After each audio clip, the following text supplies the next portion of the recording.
A convicted child killer from Steuben County is set to be released from prison. 41-year-old Eric Smith has served 28 years for the killing of 4-year-old Derek Robie in 1993. Today, we obtained the transcript from his 11th parole hearing that reveals why Smith says he did what he did.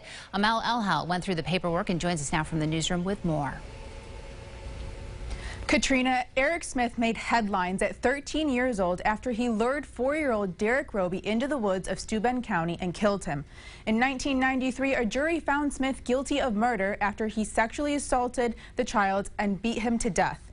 Paperwork released today gives us more insight into that day and what Smith says he plans to do after his release.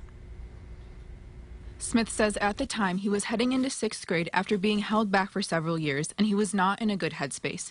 He said he had an unhealthy relationship with his father, he was bullied at school day in and day out, and he didn't have an outlet for his anger and frustration. He says, quote, "After years of reflection, looking at who I was then and what was going on, I essentially became the bully that I disliked in everything else in my life. I was constantly being targeted for being weaker, smaller, and I became the bully towards him, and he didn't deserve it." The incident occurred August 2nd of 1993, and Smith confessed to the crime 1 week later. Smith says he should have spoken up about the pain he was feeling and says, quote, "What I lacked at 13 in terms of expressing myself and being consistent in expressing myself, I've gained, and I am not a threat."